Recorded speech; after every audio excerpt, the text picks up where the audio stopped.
Hello and very welcome to the Hulagway ng Buhay Channel.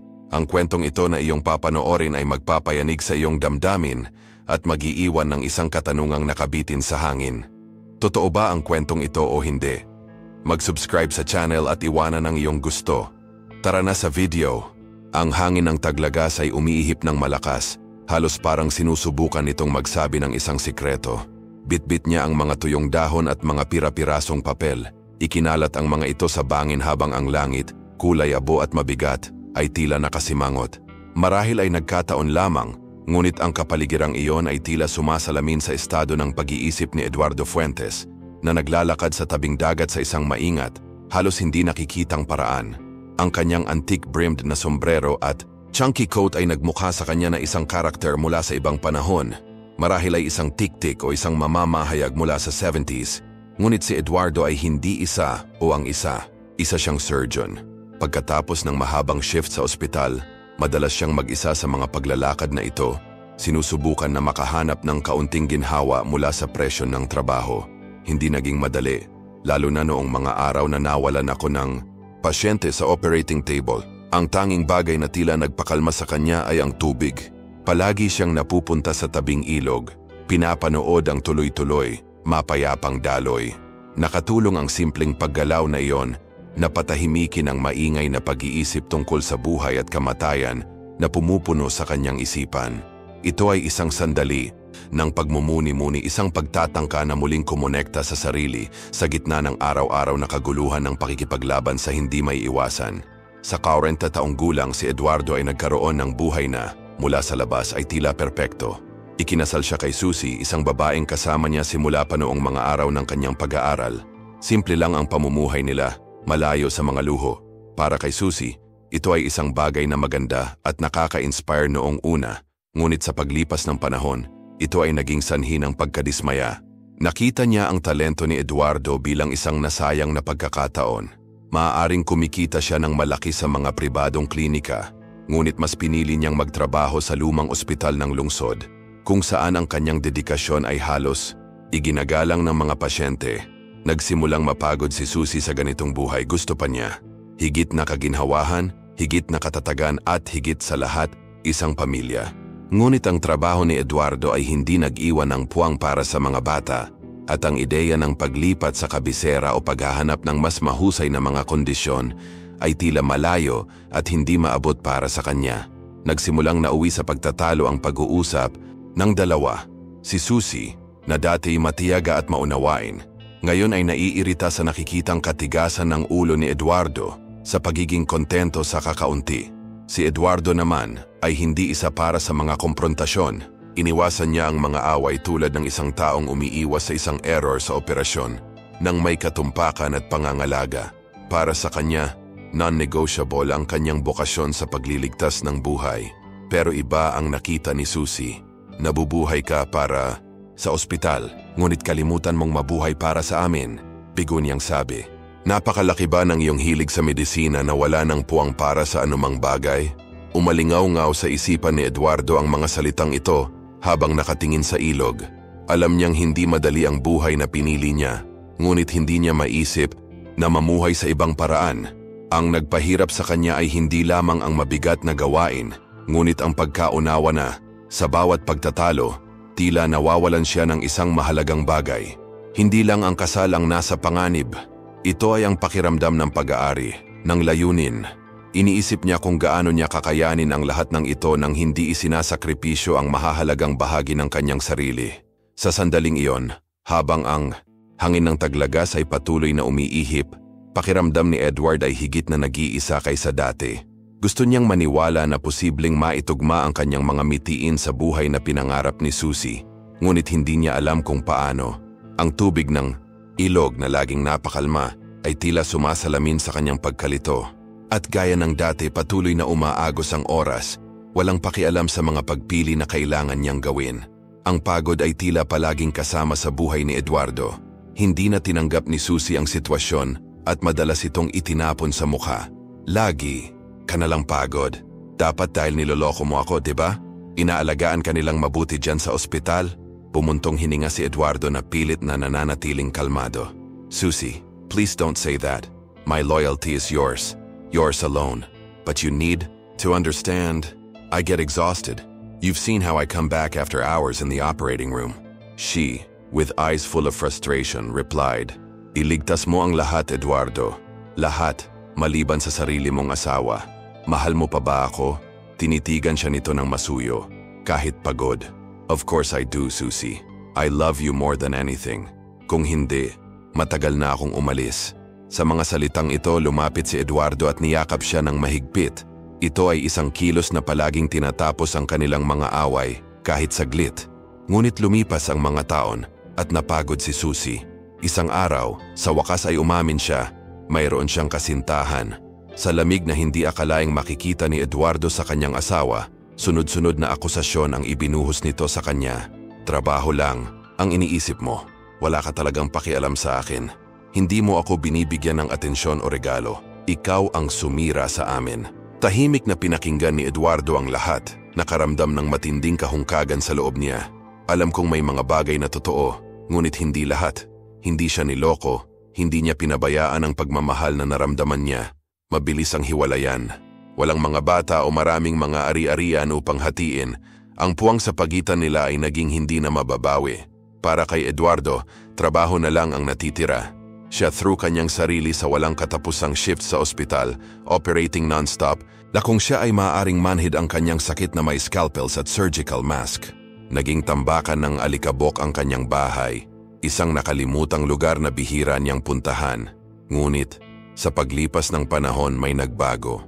Sa taglagas, nang tila bahagyang nabawasan ang sakit, sinimulan ni Eduardo na payagan ang kanyang sarili sa maliliit na sandali ng buhay sa labas ng ospital. Bagamat dahan-dahan, muli niyang napapansin ang mundo sa paligid niya. Naglalakad siya papunta sa trabaho isang umaga nang may sumabad sa kanyang pag-iisip. Isang paghila sa braso, unang liwanag, pagkatapos ay mapilit. Lumingon siya at nakita ang isang batang babae, hindi hihigit sa 7 taong gulang, na nakatingin sa kanya ng malaki at seryosong mga mata. May hawak siyang papel na may simple at makulay na disenyo. "Hi sir, bili ka ng drawing? Baka nalulungkot ka. Baka makatulong." Napansin ni Eduardo ang kanyang mga suot at tagpi-tagping damit. Hindi siya marumi, ngunit malinaw na nanggaling siya sa mahirap na buhay. Napagtanto niyang hindi direktang humihingi. Nang limos ang dalaga, gusto niyang ibenta ang drawing. Nagulat na sagot ni Eduardo, "Sinubukan mo kaya tama lang na bibili ako. Siyempre bibili ako." Kinuha niya ang kaunting pera niya at ibinigay sa dalaga. Hindi gaanong, ngunit ito lang ang kasama niya sa sandaling iyon. "Okay lang ba sa'yo ito?" Tumango siya na may kasamang nahihiyang ngiti. "Mabait ka sir," sabi niya, habang iniaabot sa kanya ang drawing gamit ang kanyang maliliit at maingat na mga kamay. Tiningnan ni Eduardo ang drawing. Ito ay isang simpleng bahay na may chimenea kung saan nagmumula ang mga makukulay na ulap. Nagpasalamat siya at nakita niyang tumakbo ang babae sa malapit na bench kung saan nagsisimula ang isa pang drawing. Sa isang iglap, may nagbago sa loob niya. May kadalisayan ang palitan na iyon, isang kislap ng sangkatauhan na matagal na niyang hindi naramdaman. Habang papunta siya sa trabaho, habang hawak ang drawing, napagtanto ni Eduardo na ang maliit na kilos na iyon ay nagpapaliwanag sa isang bahagi ng kanyang kalungkutan. Ang mundo marahil ay maaari pa ring maging isang mas mabigat na lugar, hindi. Na nagtagal si Dr. Eduardo Fuentes sa paseo ng umagang iyon.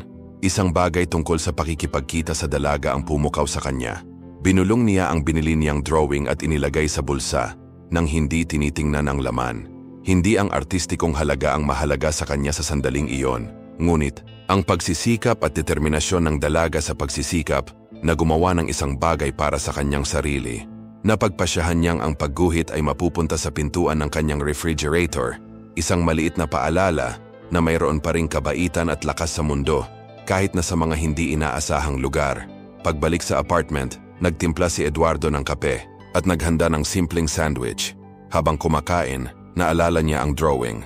Dahil sa curiosity, nagpasya siyang ibuka ito at tingnang mabuti. Sa sandaling ang kanyang mga mata ay nahulog sa sheet, siya ay tumigil, naiintriga. Ang mga tampok ng batang babae ay hindi pa ganap, ngunit isang bagay sa komposisyon ang nakakuha ng pansin. Ito ay higit pa sa isang pambatang scribble. Ang drawing ay nagpakita ng kakaibang domestic scene. Isang malaki, matatag na lalaki na mukhang oso na nakaupo sa isang mesa na may bote sa kanyang gilid.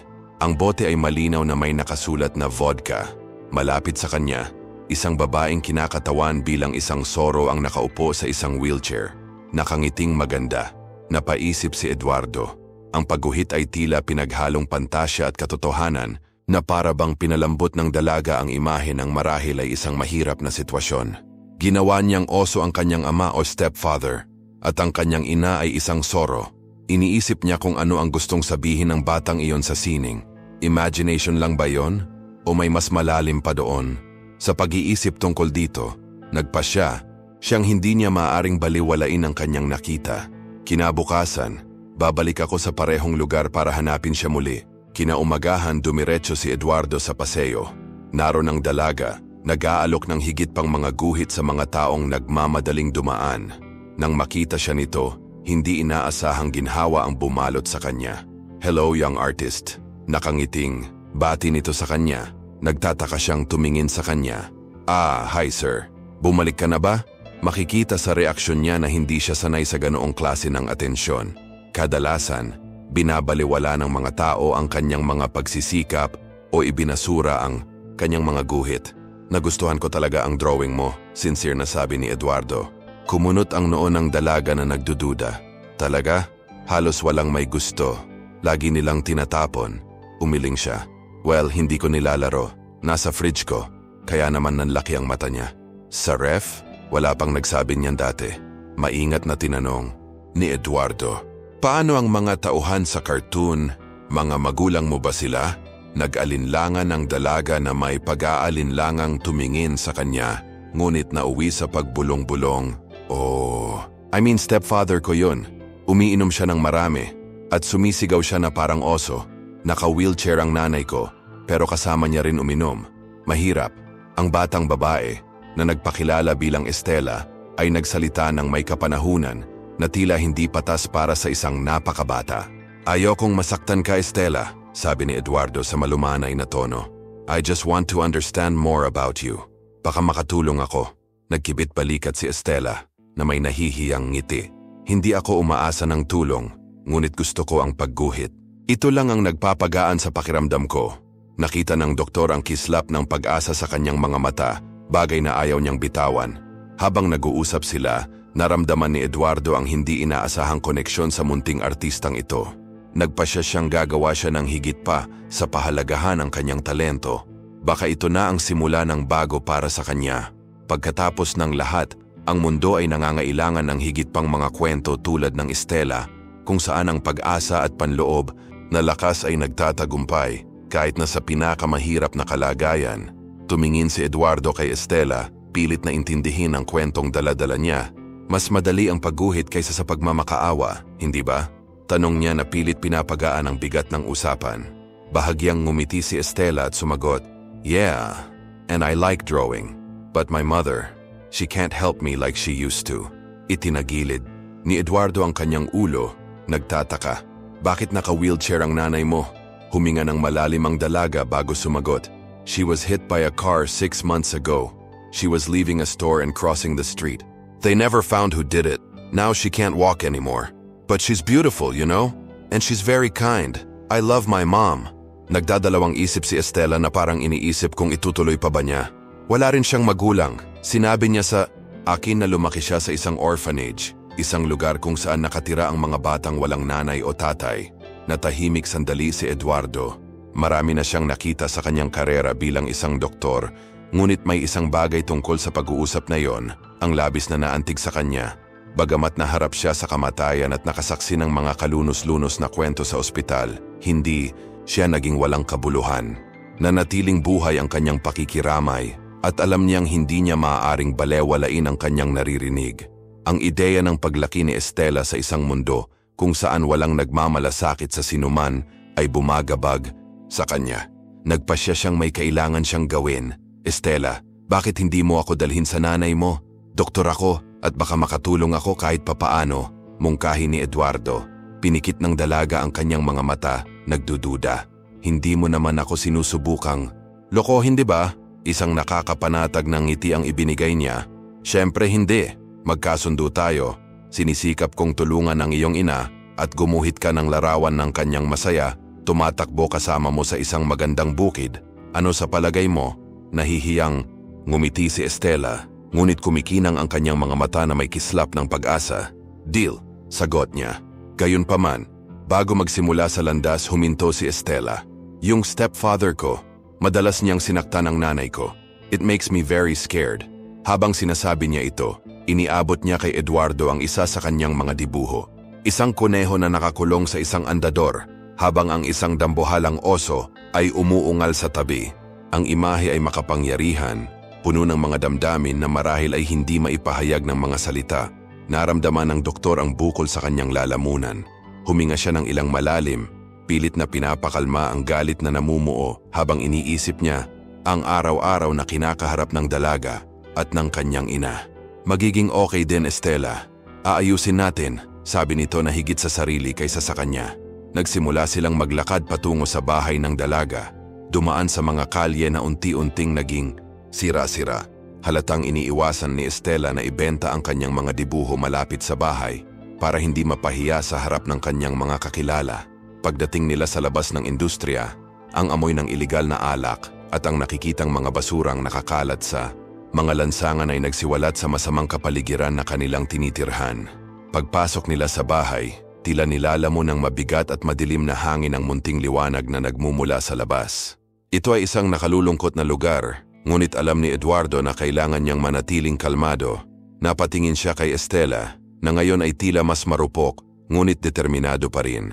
Inihanda niya ang sarili na harapin hindi lamang ang dilim ng lugar na iyon, kundi pati na rin ang mga paghihirap na darating. Huminga ng malalim si Eduardo habang naglalakad sa mga sirasirang lansangan ng lugar na iyon. Hindi pa siya nakatira doon, ngunit alam niya kung ano ang ginawa ng ganoong uri ng lugar sa mga tao. Sa kanyang mga taon sa paaralan at unibersidad, kinailangan niyang harapin ang mga kaklase na nagmula sa mga kapitbahayan tulad nito, na minarkahan ng kalupitan ng isang buhay na humubog sa kanila upang mabuhay sa anumang halaga. Naalala niya ang mga away, ang patuloy na pakikibaka upang tumayo sa harap ng mga lobo bilang tawag sa kanila ng mga maton. Ngayon, gayunpaman, naroon siya sa ibang dahilan, si Estela at ang kanyang ina. Pagdating sa gusali na pagmasdan ni Eduardo ang masasamang kalagayan. Ang mga dingding ng mga pasilyo ay natatakpan ng mga marka ng dumi. Maitim na mancha at kahit na mga bakas ng tuyong dugo. Nagkalat ang sahig ng upos ng sigarilyo at iba pang dumi. Isang mabangis na amoy ng amag na may halong alak ang tumagos sa hangin na nagpapahina sa kapaligiran. Bawat detalye ng lugar na iyon ay tila sumisigaw ng kawalang ingat at pag-abandona. Iniisip niya kung paano lumaki ang isang bata sa ganitong masamang kapaligiran. Siyempre hindi naman kasalanan ni Estela ang kapabayaan ng mga matatanda ay naging tunay na kulungan ng mga baboy. Habang sinusundan ni Eduardo si Estela sa apartment, may narinig siyang namamaos na boses na nagmumula sa kusina. Estela, bakit ang aga mong bumalik? May dala ka ba? Ang lasing at malupit na tono ng lalaki ay nagbunyag ng lahat ng kailangang malaman ni Eduardo. Nadurog ang puso niya nang maisip niyang malamang na hindi pa nakarating sa ina ang perang ibinigay niya sa dalaga. Isang malaking lalaki na may namamaga ang mukha at ang mga mata na dilaw dahil sa alak ay lumitaw sa pasilyo. Siya ay mukhang isang krus sa pagitan ng isang oso at isang lobo na may mabigat na katawan, mabuhok na buhok at isang mabangis na ekspresyon. Sino diyan? Maliit kang ahas. Sigaw ng lalaki, humakbang pasulong na nanginginig na mga hakbang. Nagtago si Estela sa likod ni Eduardo, nakakapit sa kanyang mga binti. Tumayo ang doktor. Pinagmamasdan ang kanyang stepfather habang papalapit ito. Ibinuka ng lalaki ang kanyang dibdib na parang sinusubukang takutin si Eduardo, ngunit ang doktor, sa kanyang matangkad at balingkinitan na tindig, ay handang mag-react. Nang mas lalong sumulong ang lasing, tumpak na itinaas ni Eduardo ang kanyang braso at idiniin ang kanyang palad sa solar plexus ng lalaki na nagpatigil sa kanyang pag-abante sa isang malakas na suntok. Ang impact ay nagpabalik-balik sa stepfather, umubo at humihingal. Sino ka sa tingin mo para pumunta dito at hawakan ako? Angal niya, nagliliyab ang mga mata sa galit at pagkalito. Are you here after my wife? Nakahanap na ba ng manliligaw si Carmelita? Mabangis siyang kumilos habang ang mga expletive ay bumubuhos mula sa kanyang bibig sa isang halos hindi maintindihan na torrent. Nanatiling kalmado si Eduardo, ngunit kitang-kita ang tensyon sa kanyang mukha. Alam niyang nakikipag-ugnayan siya sa isang taong sanay sa karahasan at kawalan ng kontrol. Gayunpaman, nang muling umabante ang lalaki na nagbabanta ng mas agresibong salita, hindi nagdalawang isip si Eduardo. Sa isang suntok sa mukha ay pinatumba niya ang kanyang stepfather. Paatras na bumagsak ang lalaki sa lupa, natulala pa rin sa suntok at epekto ng alak. Nandito ako para tulungan si Estela at ang kanyang ina, hindi para pakinggan ang kanilang kabastusan o panoorin ang kanilang pagmamalupit, matigas na sabi ni Eduardo na diretsyong nakatingin sa nahulog na lalaki. Napalingon siya kay Estela na nanlalaki ang mata na nakatingin sa kanya na nanginginig pa rin sa takot. Let's take care of your mom, okay? You're not alone. Alam ni Eduardo na ang paghaharap na ito ay simula pa lamang. Hindi niya mababago ang pagalit na kapaligiran kung saan nakatira si Estela sa isang kilos, ngunit maaari siyang gumawa ng pagbabago para sa kanya at sa kanyang ina. At sa sandaling iyon lang ang mahalaga. Hindi na kinailangan pa ni Eduardo na magpuwersa para sa kanyang stepfather na awkwardly umatras patungo sa kusina, na nadapa ang sarili niyang mga paa. Baka sa lasing na ekspresyon ng lalaki na hindi pa rin niya maintindihan ang nangyayari. Hindi ko na uulitin, layuan mo sila, mariing pahayag ni Eduardo. Ngunit ang banta ay hindi sapat upang pigilan ang lalaki na sa isang hangal na pagtatangkang lumaban ay nakatanggap ng isa pang mahusay na layunin na suntok. Sa pagkakataong ito, napaatras siya ng impact. Naiwan siyang nakaupo sa sahig sa gitna ng upos ng sigarilyo at mga walang laman na bote na tila nag-iisang kagamitan sa magulong kusinang iyon. Now listen, Scarecrow. As of today, the rules has changed, ani Eduardo. Yumuko para tingnan ang lalaki sa mga mata. Sinubukan pa rin niyang mag-react, ngunit ang resulta ay dugwang ilong at putol na labi. Resulta ng mabilis at tumpak na suntok na hindi nakabali ng buto, ngunit napakalinaw ng mensahe. Alam ni Eduardo kung paano sukatin ang kanyang lakas. Kung tutuusin, siya ay isang doktor na ginagamit upang magligtas ng mga buhay, hindi nagdudulot ng pinsala. Ang stepfather, sa wakas ay natalo, ay bumulong ng hindi maintindihan sa gitna ng dugo at hangover. Sinamantala ni Eduardo ang katahimikan para malinawan ang kanyang mga kondisyon.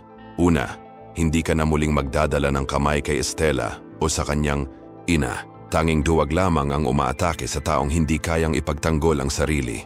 Ang lalaki, na may maruming mukha at sugatan ng pagmamataas, ay walang tumugon. Pangalawa, gusto kong malinis ang lugar na ito. Hindi ka ba nahihiya na tumira sa ganitong gulo? Itinuro ni Eduardo ang kaguluhan sa paligid. At pangatlo, kung gusto mong kumain, magtrabaho ka. Hindi dapat dalhin ng babae ang bigat na dapat gawin ng isang malusog na lalaki. Sa pagkakataong ito, tumangulang ang lalaki, natalo at hindi gumagalaw sa lupa.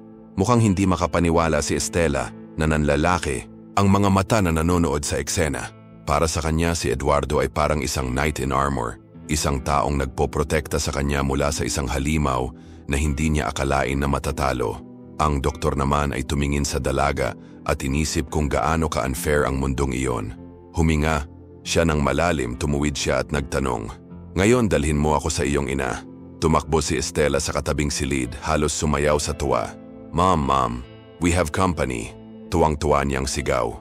Umalingaw-ngaw ang nasasabik na boses sa buong maliit na apartment, na para bang ito ang unang pagkakataon sa mahabang panahon na may narinig ang espasyo maliban sa mga hiyawan o pagbabanta. Sinundan ni Eduardo ang dalaga, ngunit napatigil ito nang makapasok ito sa silid.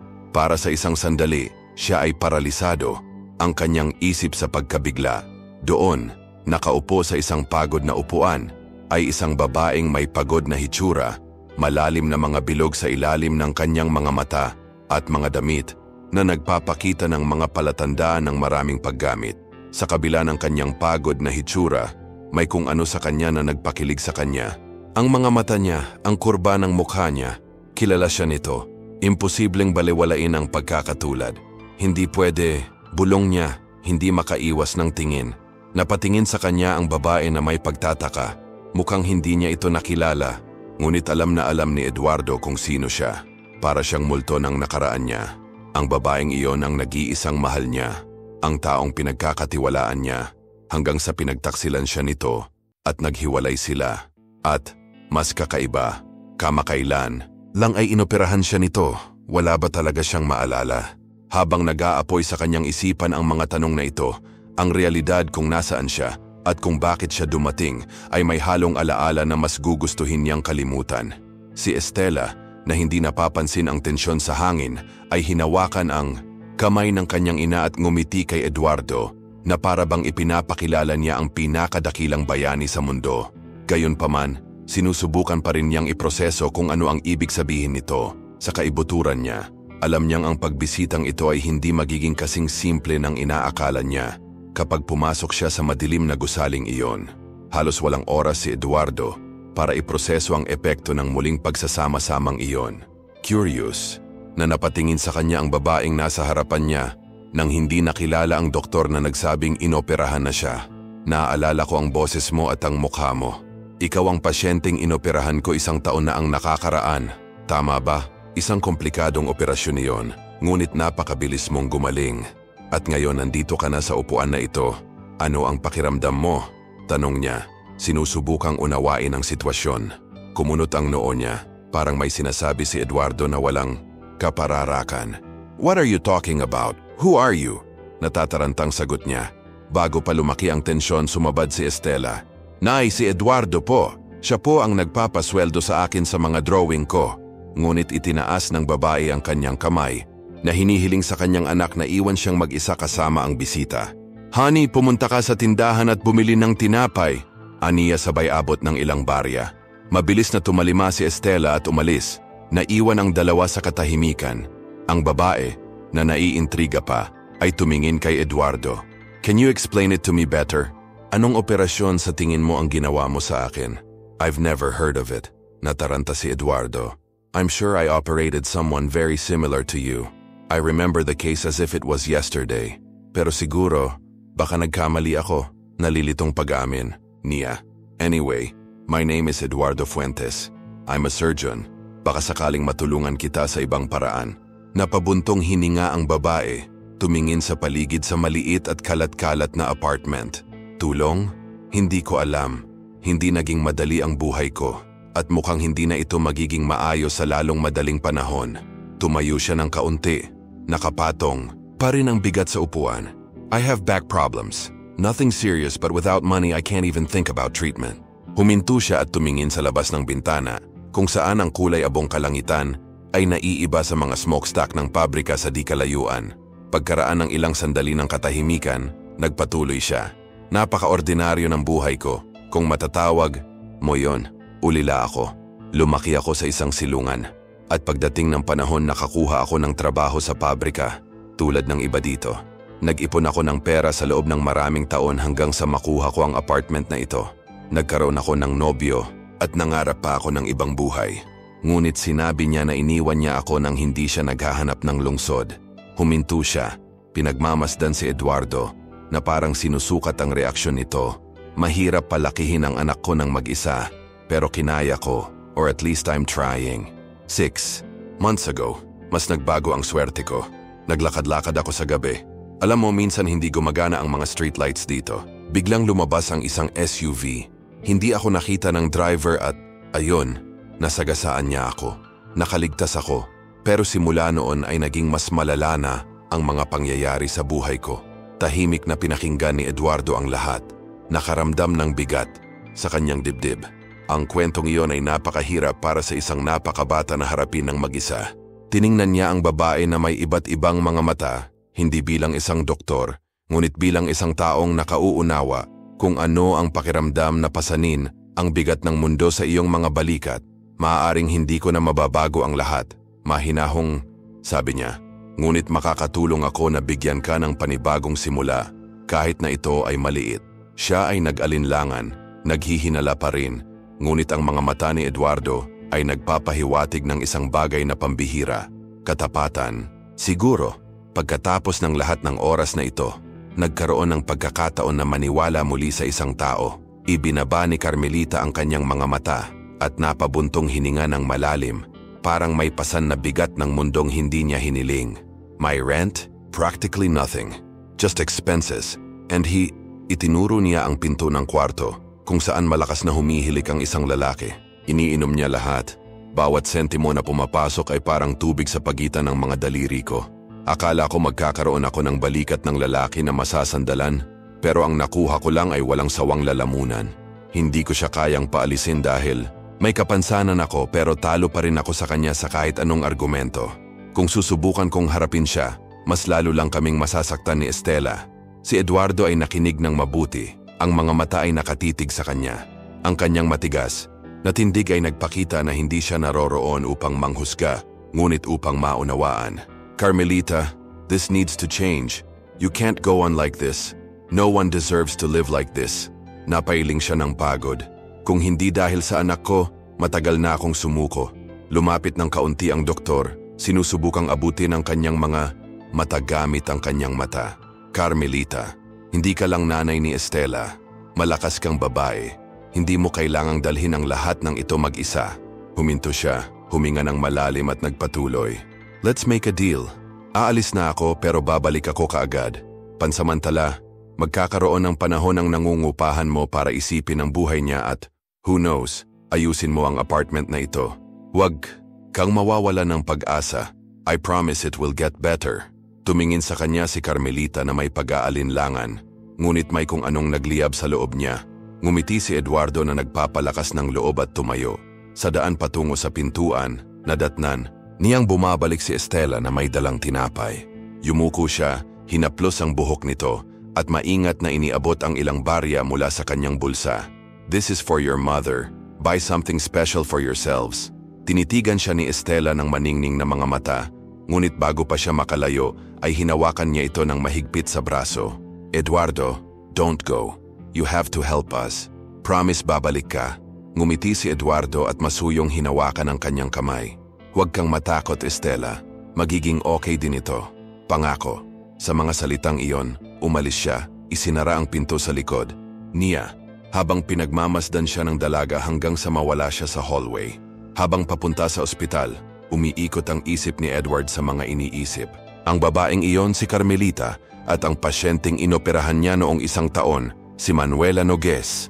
Magkapareho sila, maliban sa kislap ng kanilang mga mata. Tiwala, determinado si Manuela, habang dinadala ni Carmelita ang bigat ng pagod na hindi pa niya nakikita. Magkapatid ba sila?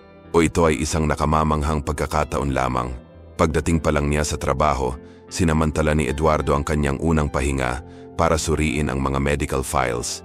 Hinanap at hinanap niya, hanggang, sa wakas, nakita niya ang hinahanap niya, ang kasaysayan ni Manuela Nogues. Sa larawan sa record ng medikal, mukha siyang isang malakas na babae na may matatag na tingin na humarap sa mundo ng walang takot. Malaki ang pagkakaiba ng Manuela na iyon sa Carmelita ngayon. Habang binabalikan ang mga ulat, gumawa si Edward ng hindi inaasahang desisyon. Humingi siya ng ilang araw na pahinga, isang bagay na hindi niya nagawa sa mga taon ng trabaho. Nagulat ang mga kasamahan niya. Marami ang nagbulong-bulungan tungkol sa kamakailang diborsyo ng doktor na nag-iisip kung sa wakas ay nasira na siya. Ngunit walang pakialam si Edward sa mga chismis.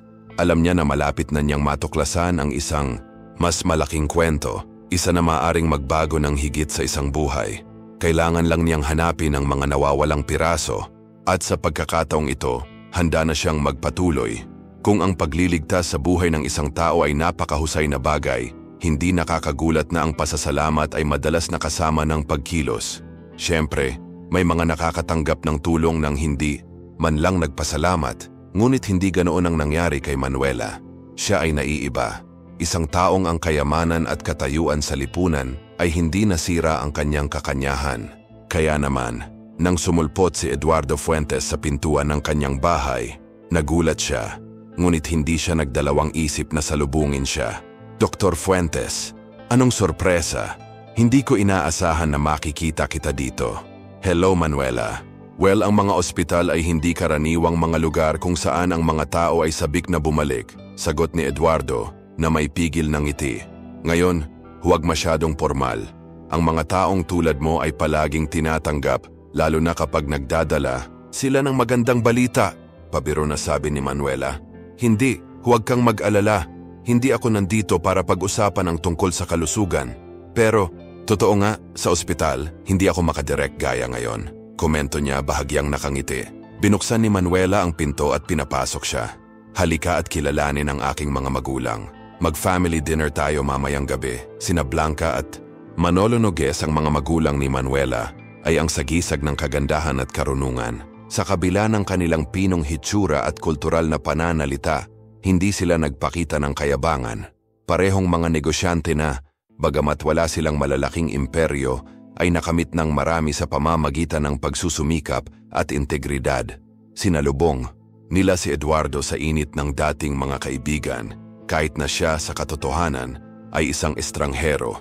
Sa panahon ng dessert, nagkomento si Manolo, Dr. Fuentes, nakarinig kami ng mga hindi kapani-paniwalang bagay tungkol sa iyo.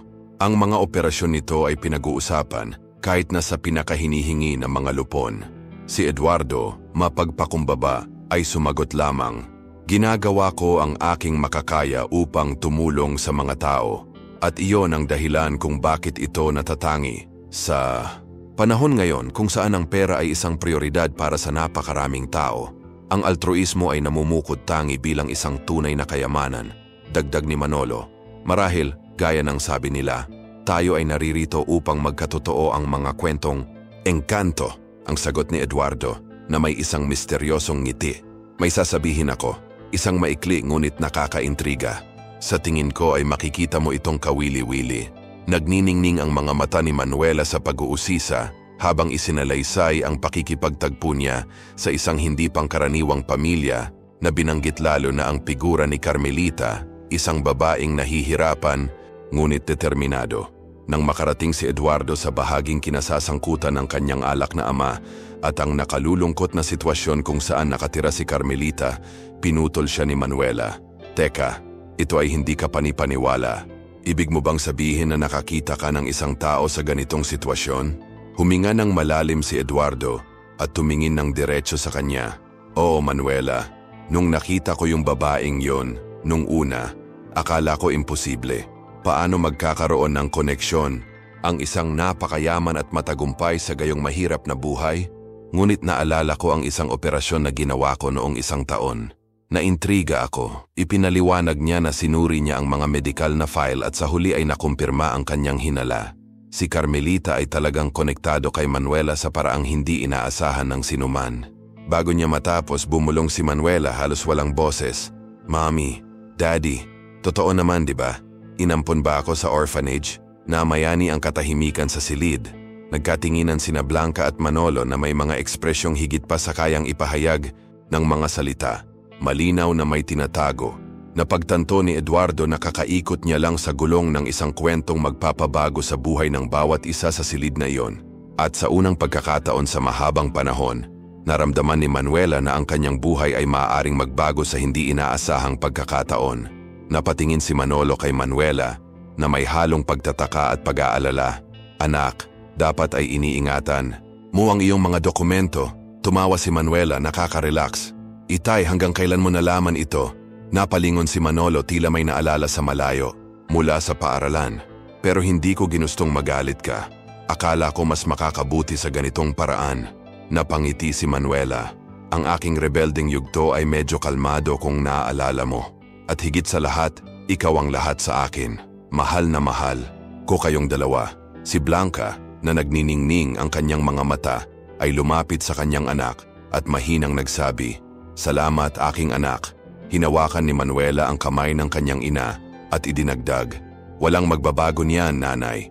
Binasag ang katahimikan sa silid ni Eduardo na maingat na nagmamasid.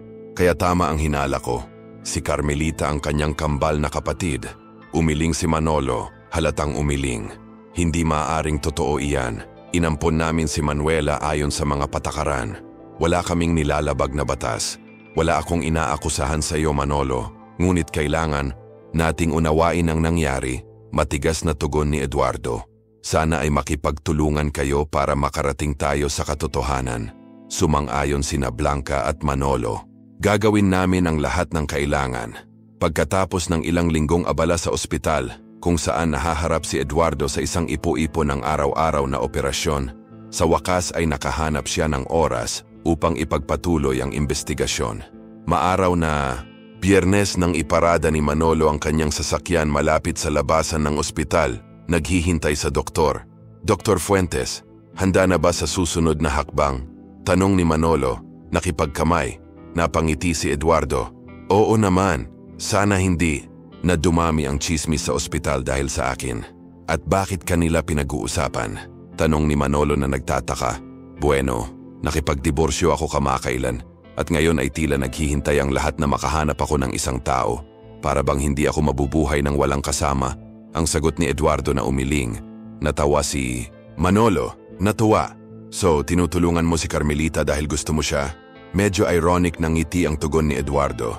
Gusto ko siya bilang isang doktor na gustong tumulong sa sinumang pasyente. Ang aking tunay na kasama ay operasyon at ito ay isang kapalit na pag-ibig.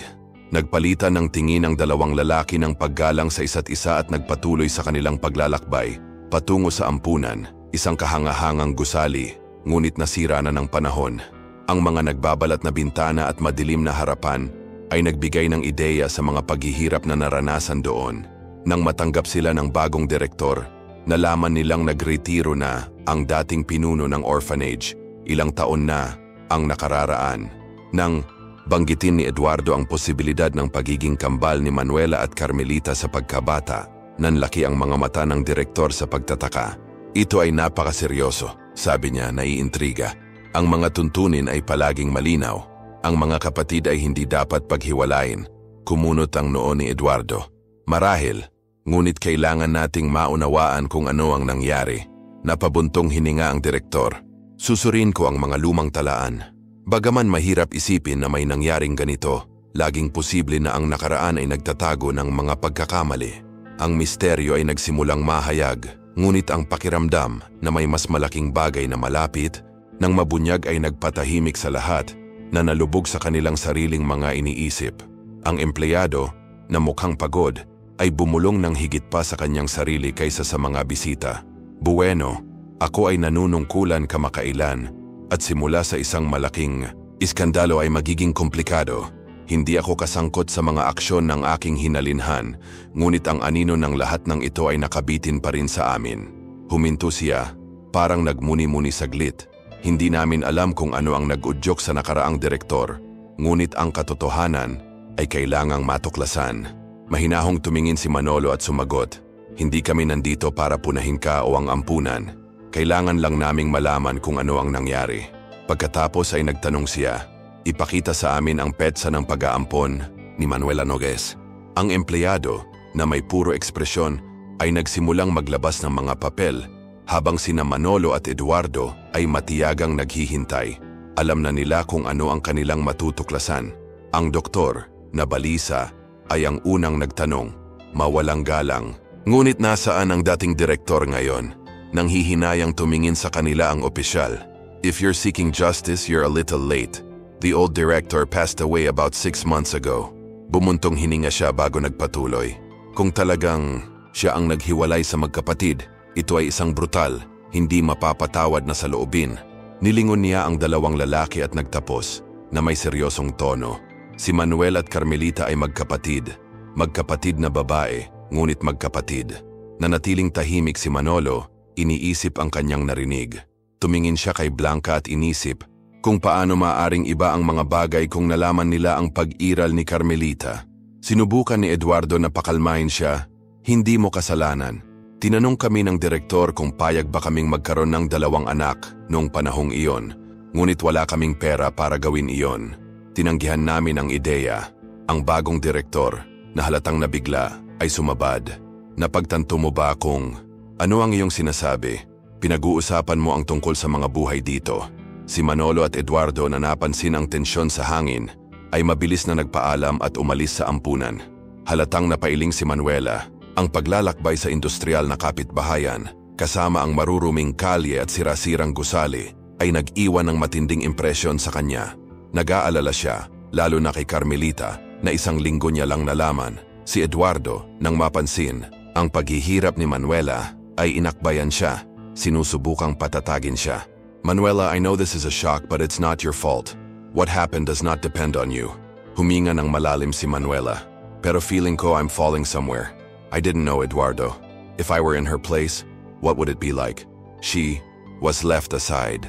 Ngumiti ng malambing si Edward. Maaaring magkatulad ang mga tao, ngunit walang magkapareho. Ang mahalaga ay kung ano ang ginagawa natin ngayon. Hindi natin mababago ang nakaraan, ngunit may magagawa tayong mabuti sa kasalukuyan at sa hinaharap. Mabagal na tumango si Manuela na puno ng luha. Alam niyang kahit masakit ang nakaraan, may magagawa siya para baguhin ang buhay ni Carmelita mula ngayon. At iyon ang nag-udyok sa kanya na sumulong. Sandali lang, sabi ni Eduardo na nakatingin kay Manuela. Let me share a few thoughts that are important to me before we continue. Alam kong wala ako sa simula, kaya hindi ko talaga alam kung ano ang nangyayari ngayon. Hindi ko rin alam kung ano ang magiging reaksyon ni Carmelita sa pagkikita niya sa akin dahil hindi ko siya binalaan. Kaya pagdating namin doon, it will be a big surprise for everyone. Heavy snow falling in the middle of summer. Napabuntong hininga na tumango si Manuela na nadurog ang puso. Alam ko, Eduardo, susubukan ko, pero malinaw na ang pagkakaiba ng buhay ni Carmelita at halata na. Pagpasok namin sa hallway, ang hitsura ng lugar na tinitirhan niya ay nagparamdam sa akin ng mga paru-paro sa tiyan ko. Ibang-iba ito sa inaakala ko. Ang dumi at kawalang ingat sa kapaligiran ay nagdulot sa kanya ng pangamba, ngunit may kumpiyansa siyang nakontrol ang sarili sa pintuan. Ang doktor sa tabi ni Manuela ay tumawa at sinabi, "Naaamoy mo ba ang alak sa hangin?" Sinubukan ni Manuela na umiwas ng tingin ngunit mabigat ang kapaligiran doon. "Oh, pero please, let's move on. Ako na ang mangunguna." Umakyat sila sa nais na palapag, ngunit pagdating nila napagtanto nilang hindi gumagana ang doorbell.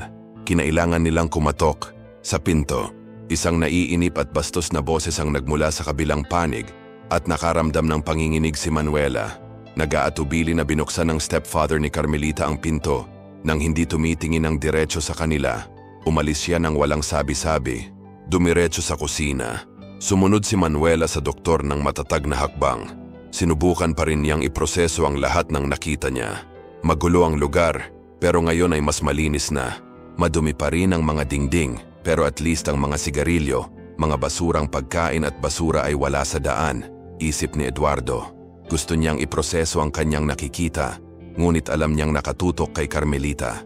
Biglang bumukas ang pinto ng kwarto at tumalon ang dalaga sa hallway nang marinig ang pamilyar na boses. "Eduardo, bumalik ka!" Bulalas niya. Nagulat. Napangiti si Manuela nang makita siya. "Ikaw si Estela, di ba? Ako ang tita Manuela mo, kapatid ng nanay mo. How similar. We both are, right?" Si Estela ay tumingin sa kanya na nagtataka, ngunit hindi talaga maintindihan. "Oo, maliban sa hindi ako ganong bata," sagot ni Estela, na may nahihiyang ngiti. Nagpalitan ng tingin ang doktor at si Eduardo bago yumuko si Manuela para kausapin ang dalaga. "Ipapakita mo sa akin ang iyong mga guhit, ha?" Magiliw na tanong ni Manuela. Masigasig na tumango si Estela, ngunit mas nasasabik na bumalik sa kanyang ina. Nang mapansin ni Eduardo na tense ang kapaligiran, pumagitan siya. "Kukunin ko ang mga guhit ng bata. Dalhin mo siya sa kusina at hayaan na natin si Mommy na magpahinga. Huwag kang magsalita ng kahit ano sa kanya ngayon, okay, Estela?" Tumakbo ang batang babae sa pasilyo at sa bilis ng isang taong nakakaalam kung ano ang gusto niya, bumalik na may hawak na isang album ng mga guhit sa kanyang kamay. Sinundan siya ni Manuela at Eduardo sa kusina kung saan naghihintay ang kanyang stepfather, tensyonado. Hindi niya pinaalis ang sinuman, ngunit ang kapaligiran ay puno ng tensyon. Napabuntong hininga si Manuela na parang naghahanda para sa isang kompetisyon. Pumasok siya sa kwartong kalalabas lang ng dalaga. Napagtanto ni Eduardo na hindi inaasahan ang sitwasyon, sinubukan niyang bigyan ng katiyakan ang lahat. "Hey, don't worry. I'll figure this out," sabi niya sa kanyang stepfather. Sinusubukang kontrolin ang sitwasyon. Bahagyang kumalma ang lalaki na halatang galit. "Ginawa mo lahat ng hiling ko. Ngayon, hindi ka na niya sasaktan, di ba?" Tumigil na sa pag-inom si Francisco at huminto pa sa pagsigaw. Salamat sa pagtulong sa pagpapagaling sa kanya. The girl, with a serious expression, gave the final verdict. Hindi na siya galit, mas mabuti na siya ngayon. Si Manuela, na pinagmamasdan. Ang lahat ng mabuti, alam na may higit pa sa likod ng mga salitang iyon. Bagamat nagsisimula ng magsama-sama ang mga bagay, Pakiramdam niya ay marami pa rin ang dapat lutasin, ngunit sa ngayon, nakatuon siya sa kung ano ang nasa loob ng kanyang kapangyarihan. Tulungan ang babaeng iyon at gawin ang lahat ng kanyang makakaya para sa kanya. Alam kong hindi kasalanan ng doktor iyon, panimula ni Eduardo, puno ng pagkadismaya ang boses. Ngunit ikaw, isang malusog na tao, ay hindi nahiya na ituro sa akin ang isang nahihiyang bata. Kung kailan ang hindi niya kailangan ay iyon. Naiintindihan ko kung ikaw ay lasing, ngunit ngayon, wala nang dahilan. Nagpakawala siya ng buntong hininga. Sinusubukang hanapin ang tamang salita, pero tumingin ka sa paligid mo. Tingnan mo ang lugar kung saan tayo nakatira. Ikaw halimbawa, nakatira sa apartment ng mga taong pinahirapan mo, ang mga taong pinilit mong magtrabaho para sa iyo. Huwag mong subukang bigyang katwiran ang iyong ginawa. Ang batang babae si Estela ay sumabad sa usapan na may kainosentehan ng isang bata, itinaas ang album na kanyang ginawa. Tingnan mo ang mga guhit, ginawa ko lahat sa loob ng isang linggo. Ang doktor, na hanggang noon ay pinagmamasdan ng eksena ng may kalayuan, ay huminto upang tingnang mabuti. Nakita niya na ang mga hayop mula sa mga pintura ng batang babae ay nandoon pa rin, ngunit ngayon, sa halip ng mga away o malungkot na mga eksena, ang kanyang nilikha ay mga sandali na puno ng pagmamahal at katahimikan. Isang oso na nakangiti habang may hawak na walis, isang liebre na nanonood ng mga ibon sa araw, at maging ang ina na lumitaw sa isang maliwanag na pagpipinta na may malugod ng ngiti. Tingnan mo, narito ang aking ina at si Eduardo, sabi ni Estela na may masayang ekspresyon habang tinuturo ang painting. Napangiti ang doktor nang makita ang kasalanan ng mga imahe. May isang fox na nakapatong ang kanyang mga kamay sa bintana, nakangiti ng nakakahawa na tila sa paningin ng isang dentista na ipinagmamalaki ang kanyang 32 ngipin. Naramdaman ng doktor na may humaplos sa kanyang puso nang tingnan niya ang dalisay na guhit na iyon, at saglit, nakita niya ang kanyang sarili na parang liebre na may malalaking tainga, tumatakbo sa tabing ilog na may sombrero at kapa na tinatahak ang landas na hindi pa rin niya alam kung saan ito patungo. Estela, napatawa mo ako, ani Eduardo na nagulat pa rin sa saya ng dalaga. Namula si Estela sa kahihiyan, ngunit sumilay sa kanyang mukha ang isang nahihiyang ngiti. Biglang narinig ni Eduardo ang isa sa mga kapatid na babae na tinatawag siya mula sa katabing silid. Tumayo siya at pumasok, napansin niyang mas tahimik ang usapan doon. Mukha namang mahina si Carmelita, may lungkot na tila sariwa, ngunit may kung anong kagalakan sa kanyang mga mata na para bang nakahanap siya ng paraan para makabangon sa lahat. Si Manuela, sa kabilang banda, ay tila mas matatag kaysa dati. Ang mga alinlangan na bumabagabag sa kanya habang papunta doon ay tila nawala, na tila ang kanyang nararanasan ay kumpirmasyon na siya ay nasa tamang lugar. Eduardo, may ginawa kang hindi ka panipaniwala, aniya, na may tono ng paghanga sa kanyang boses. Lahat ng nangyari nitong mga nakaraang linggo, I didn't expect it. Pero may tanong pa ako sa'yo. Tumingin siya sa kanya, na parang sinusubukang pagdugtungin ang mga darating pa. Si Eduardo, kalahating nawala sa kanyang sariling mga pag-iisip, ay sumagot, "Wala ako rito upang itago ang anuman. Alam kong hindi ito naging madali para sa sino man, ngunit handa akong gawin ang lahat ng aking makakaya upang matulungan si Carmelita." Lumingon siya sa kanya, mas seryoso ngayon. "Carmelita, pasensya na kung hindi ako nakapunta sa iyo ng mas maaga, ngunit nandito ako ngayon. Alam kong may pagdududa ka, ngunit maaari tayong magsimulang muli. Kung payag ka, gagawin ko ang lahat ng kailangan." Si Carmelita, na hanggang ilang linggo na ang nakararaan ay hindi gaanong nakakakita ng paraan sa kanyang buhay, ngayon ay tila mas umaasa. "Hindi ko talaga alam ang gagawin. Hindi ko alam kung saan ako pupunta," sabi niya. Medyo nanginginig ang boses. "Pero ngayon, with everyone's help, I feel like I can have a better life. I always dreaming of a sister, of a brother, and now it seems possible." Tumingin siya sa doktor at sinabi na may nahihiyang kumpiyansa. "Naaalala ko ang operasyon na ginawa mo sa akin at nagtitiwala ako sa iyo. Kung magagawa mo rin ito para sa kapatid ko, wala akong pakialam sa gastos." Seryoso siyang tiningnan ng doktor at sumagot, "Gagawin ko ang lahat para mangyari iyon. Huwag kang mag-alala." Napabuntong hininga si Carmelita na nararamdaman ang bigat ng desisyon. "I'm willing to try. I'm scared. But I'm willing, she said looking at her daughter. Ayaw ko na lang makita si Francisco. Wala sa apartment na ito, wala sa buhay ko. Kahit nagbago na siya, hindi ko siya mapapatawad sa lahat ng ginawa niya sa nakaraan. Tiningnan siya ni Eduardo ng may pag-unawa. Alam niyang simula pa lang ito ng bagong kabanata para sa kanilang lahat. Handa silang magbago, sumubok ng kakaiba, kahit na hindi pa tiyak ang landas. Ngunit isang bagay ang tiyak, magkasama, kaya nilang harapin ang anuman. Si Eduardo na nakatayo sa pintuan ay nanatiling tahimik. Dinadama ang bawat salita ni Carmelita na parang isang direktang suntok. Alam niyang mali siya, ngunit ang kahihiyan niya ay kasing lakas ng mga salitang narinig niya. Nang pumasok si Dr. Fuentes at iminungkahi na panatilihin niya ang bata, alam niyang wala siyang pagpipilian. Para siyang asong nangangamba, ngunit napagtanto rin niyang nasa ilalim siya ng bato at hindi na niya maitatanggi ang katotohanan. I'm sorry, Carmelita. I was an idiot, he murmured, walking away without further explanation. Tumingin sa kanya si Carmelita, ngunit mabigat ang kanyang puso sa lahat ng mga desisyong kailangan niyang gawin. Pinagkakatiwalaan kita, Eduardo, sabi niya, matatag ang boses. Kung kaya mo pang alagaan si Estela, ako na ang bahala sa lahat. Don't worry, I'll help. Alam niya na sa tulong ng lahat, maaari niyang simulan muli ang kanyang buhay. Ang mga bagay ay tila sa wakas ay magkakasama tulad ng mga piraso ng isang palaisipan na nakakalat sa mahabang panahon. Manuela, who was there to support her sister, summarized everything they had talked about. Ngayon is just a matter of organizing things. If we do this right way, everything will fall into place. Napangiti siya nang makitang nagbabago na ang mga bagay-bagay.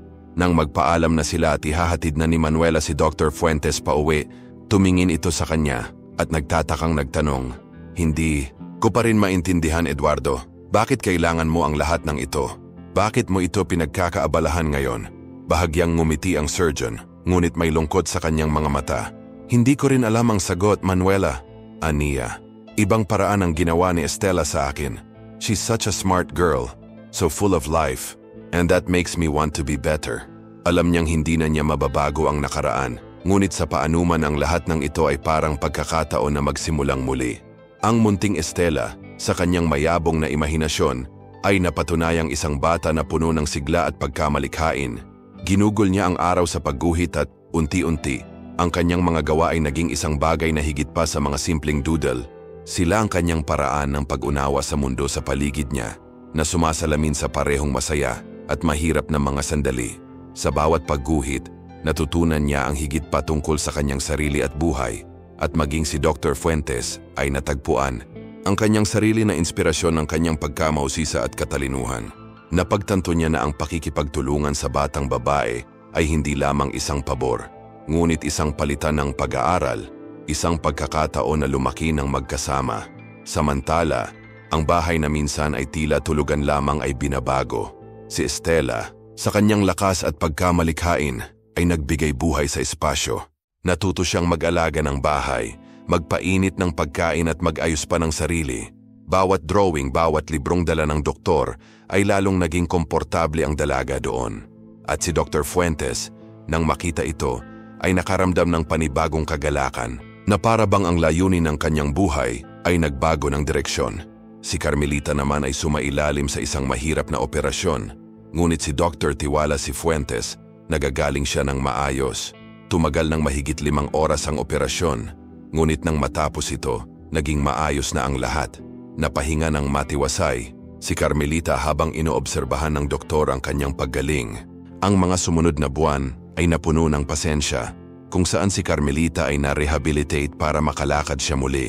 Si Estela, na laging mapaglaro, ay bahagyang nanunuya sa kanyang ina, na sinabing ngayon ay si Carmelita na ang matutong maglakad na parang bata, tulad ng ginawa niya mismo. Ang buhay ni Carmelita, na tila walang pag-asa, ay nagsimulang magbago sa hindi inaasahang paraan.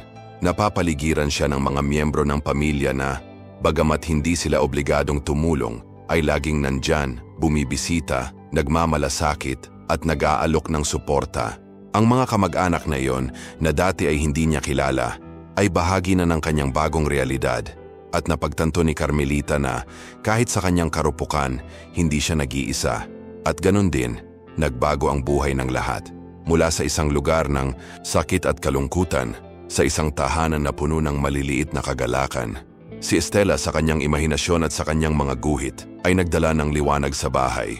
Si Carmelita sa kanyang paggaling ay nakahanap ng lakas upang sumulong.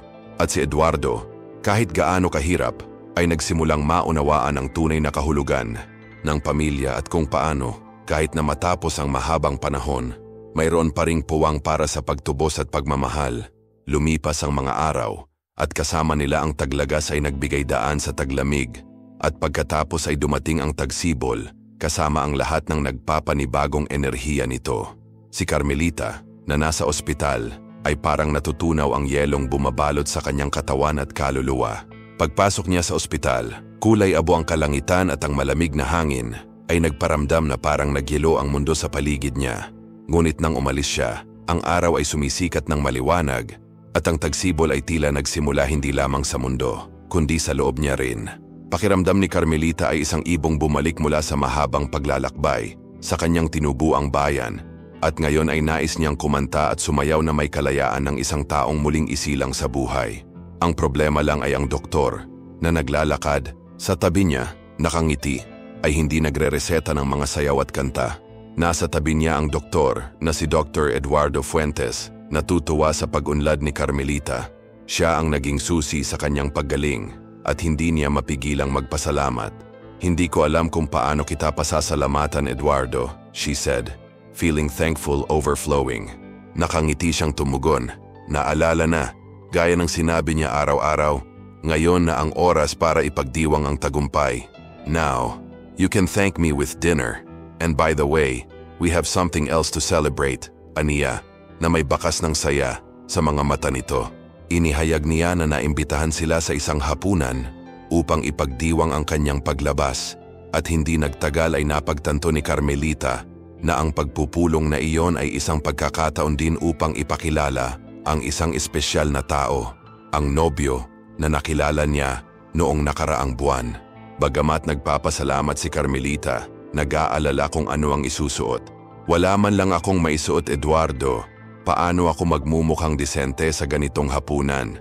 Medyo nahihiya niyang tanong. Ngunit hindi napigilan ng doktor at masigasig na tumugon. "Huwag kang mag-alala. Buong araw tayo para alamin ito. At saka, ang perang naipon ko ay gagamitin para makuha mo ang kailangan mo." Nagulat si Carmelita, pero gumaan din ang loob. Alam niya na maingat si Dr. Fuentes sa pera, ngunit ngayon ay naiintindihan na niya na hindi niya ginagawa ang lahat ng dahil sa obligasyon. Gusto niya talagang tumulong. Napangiti siya at napabuntong hininga. "Hindi ko alam kung paano ko ibabalik lahat ng ginawa mo para sa akin. At higit sa lahat, ibalik mo rin si Estela. Pero tingnan natin kung paano natin mapag-uusapan ang lahat ng ito." Si Eduardo, na may pilyong ngiti, ay sumagot. Estela, at maaari kang makipag-ayos sa mga guhit. Napakahusay mo sa ganyan." Humanga siya sa kung paanong ang dalaga, sa kabila ng napakabata, ay may malikhaing pag-iisip at kakaibang paraan ng pagtingin sa mundo. Kahit sa kanyang sweldo bilang isang doktor sa pampublikong ospital, nakapag-ipon si Eduardo ng malaking halaga kada buwan. At ngayon, handa siyang gumastos ng kaunti para gawing espesyal ang sandaling iyon. Natuwa si Carmelita nang kunin siya ni Eduardo para pumili ng damit. Pinili niya ang isang navy blue na modelo, ang perpektong damit para i-highlight ang kanyang balingkinitang figura at nang tumingin siya sa salamin, halos hindi siya makapaniwala sa kanyang refleksyon. Hindi na siya ang parehong mahina at may sakit na babae na pumasok sa ospital. Ngayon, siya ay isang babaeng puno ng buhay, handang magsimulang muli. Namangha si Eduardo sa pagbabagong anyo at hindi lang dahil sa pananamit, ang kumpiyansa at kaligayahan ang sumilay sa kanya.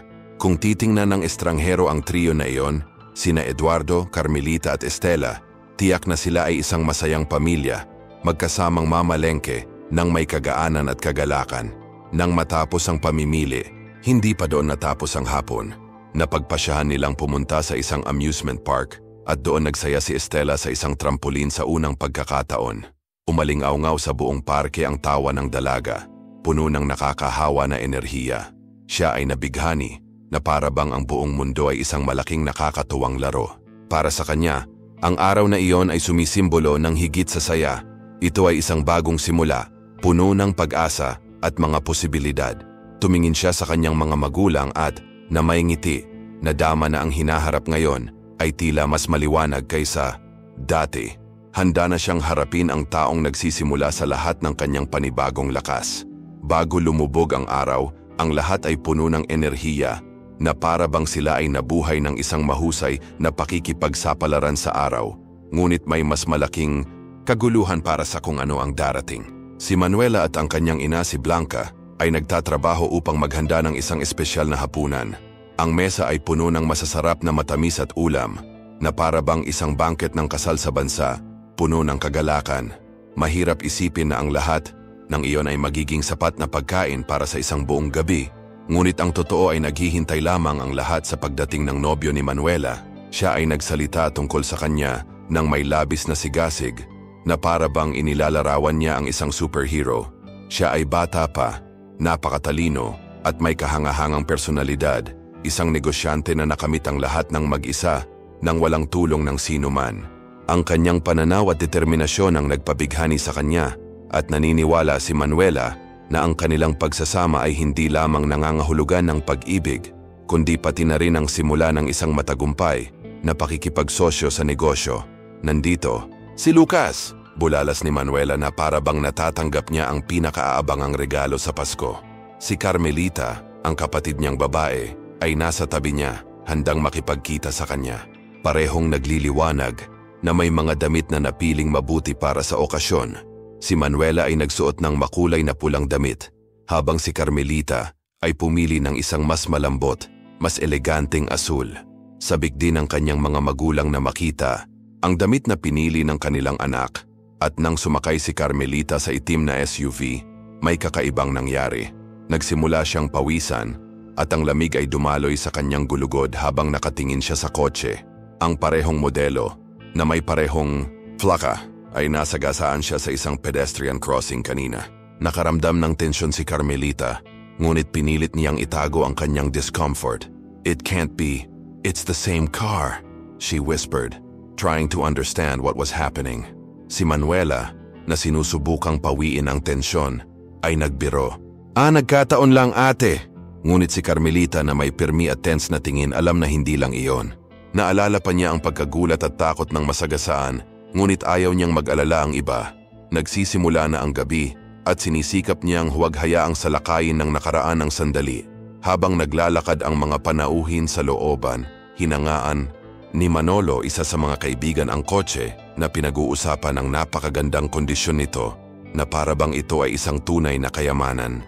Si Lucas, sa kanyang kaakit-akit na paraan, ay nasiyahan sa pag-uusap nang hindi iniisip na ang gabi ay magkakaroon ng hindi inaasahang pagliko. Until Carmelita, in a calm and cold tone, said, "What a coincidence, right? A year ago, nabangga din ako ng sasakyan sa isang pedestrian crossing, exactly like this one." Nabalot ng katahimikan ng grupo at lahat ay napatingin sa kanya na nagtataka.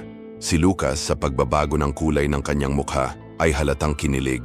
Nakilala niya ang kotse at hindi alam kung ano ang sasabihin, na natiling tahimik. Seryosong tingin ni Carmelita na pinagmamasdan ang binata na tila hindi maalala ang aksidente. Damang-dama ang tensyon sa hangin. Si Lucas, na nagtataka, ay nagsimulang mautal. "Ako? Wala akong natatandaan yan." Ngunit hindi siya pinabayaan ni Carmelita na makalayo ng ganoon kadali. Alam na niya ang gagawin. Sa panggigipit ni Manuela at ng kanyang mga magulang, inamin ni Lucas na nagmamaneho siya ng lasing nang mangyari ang aksidente at nasagasaan niya ang isang tao sa crosswalk. Upang subukang ayusin ang pinsala, nagbayad siya ng kabayaran kay Carmelita at bilang resulta, nawala ang kanyang lisensya sa pagmamaneho. Si Carmelita naman ay hindi na muling tumingin sa kanya. Sa paglipas ng panahon, umusad ang buhay ni Carmelita. Nakahanap siya ng suporta sa kanyang kapatid at lalo na kay Dr. Fuentes na laging nasa tabi niya. Sa kanya, nadama ni Carmelita na bahagi ng isang tunay na pamilya. Tuwang-tuwa si Estela, anak ng doktor, sa bagong dinamika, kaya't hindi nagtagal ay tinawag niyang ama si Dr. Fuentes. Nagdulot ito ng pakiramdam ng pagtanggap at pagmamahal na hindi pa nararanasan ni Carmelita. Nang makita ng doktor ang paglaki ni Estela, napagtanto ng doktor kung gaano rin siya nagbabago. hindi lamang bilang isang surgeon kundi bilang isang ama. At si Estela kasama ang kanyang malikhaing kaluluwa ay nagsimulang tumayo. Nang mag-enroll siya sa art school, humanga ang kanyang mga guro sa kanyang talento. Nakagawa na siya ng isang hindi kapanipaniwalang kasanayan sa kanyang sarili na lumilikha ng mga kahangahangang gawa. Ang isa sa mga larawang ginawa niya ay sumikat na nagpapakita ng pamilya kasama ang kanilang mga alagang hayop, kabilang si Zorro, ang aso, na kitang-kitang bilugan ng tiyan na para bang naghihintay siya ng mga tuta. Ang trabaho ni Estela ay hindi lamang nabighani sa lahat ng tao sa kanyang paligid, ngunit nagdala din sa kanya ng maraming mga parangal at pagkakataon sa pagkakalantad. Siya ay walang alinlangan sa landas patungo sa isang magandang kinabukasan. Magiging magaling kang artista, Estela, sabi ni Carmelita na may pagmamalaki ng ngiti.